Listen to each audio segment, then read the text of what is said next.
Good afternoon. Really nice day. It's Wednesday. Another clear day. The last few days after all the rain.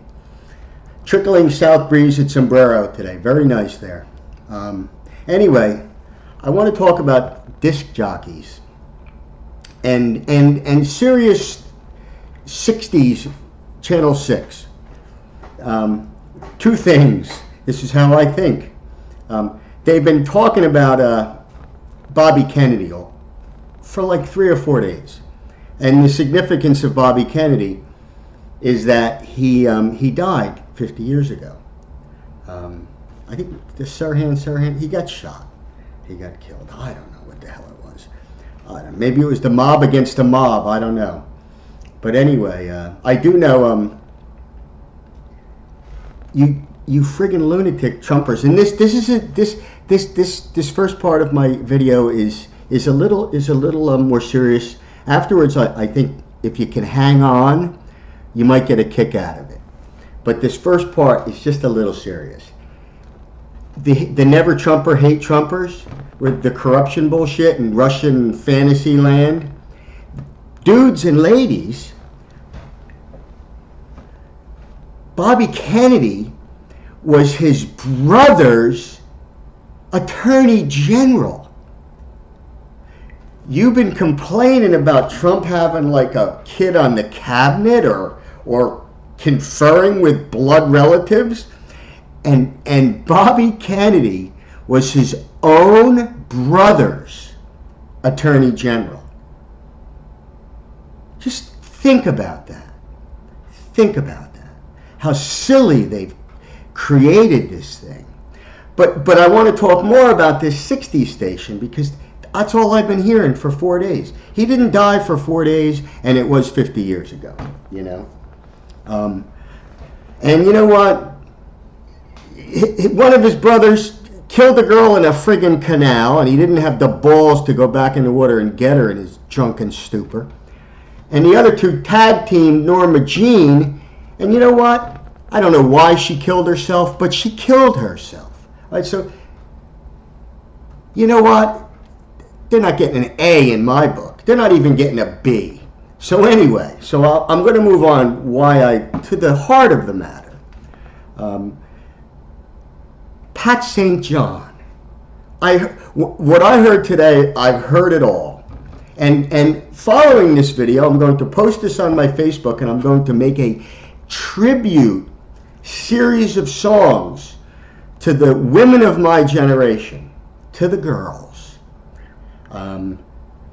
Nobody else, it's not a tribute to anyone else. You're the girls, you can't even watch. What do you think of that? Because you can't understand. So anyway, but maybe you can watch with the guys. I don't know. The guys, they're lost. But anyway, so this Pat St. John guy starts talking about the Miss America pageant and how there's no more bathing suit.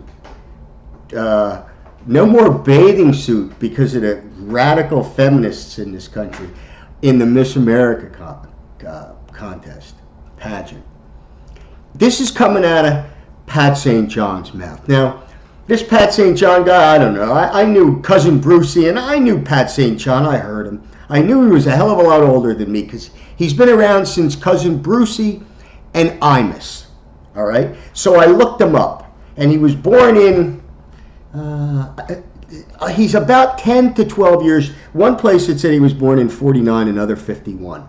So the guy's in his late 60s, which means he's a little over a decade older than me. And he has the gall, and you know what he says? It's not even gall, it's just ridiculous. He says that it was the right thing to do, to take the bathing suit pageant out of Miss America. All right? This is a 60s and 70s DJ. Do you have any idea who the DJs were in the 60s and 70s? Not all of them. Some of them just loved music, but very few. The DJs were the skirt chasers. They were the guys who couldn't play instruments that wanted to be in the bar chasing skirts. I knew one of them for the last 15 years who could never get his act together in the world. He was a DJ because he was a skirt chaser. Now this same DJ skirt chaser, and if he wants to be a skirt chaser, that's on him. But he's a skirt chaser. And this same guy is saying that it's the right thing to do to take the bikini, the bathing suit section of the Miss America pageant out of the pageant. All right. So what I've done, I was driving. I just drove for about a half hour. Oh, this guy, he's first of all, before we watch before I post this and post the music that I'm going to be a DJ for the first time in my life, so I am going to post a tribute series of songs to the women of my generation, and one song to Pat St. John, because Pat needs. He obviously Sirius Radio is paying him the most money he's had in a long time, because for a guy like that to say there shouldn't be a bathing suit contest, a guy who went through the disco years, the rock and roll years, the 60s free love years, this guy's so full of shit. He's disgusting. He's a fraud. He's a paid for, bought and sold fraud. And he probably needs a Viagra. If he's thinking like that, he needs a Viagra. So anyway, I've made a list of songs. I'm not going to mention them right now, but I can count them because I might change it. 4, 5, 6. I've got 8 songs. 7 for the girls and 1 for the girls and for Pat St. John. Actually, let me rephrase this. There's 1, 2, 3, 4. There's 8 songs for the girls. There's 1 song for Pat St. John. And there's 1 song I threw in for the boys and the girls. So with that, Pat St. John is a fraud, a pussy, a liar, a bought and paid for DJ of Sirius. We can't even listen to music without them slipping their shit in. Give me a break. Anyway, more to be revealed. Thank you very much. Bye.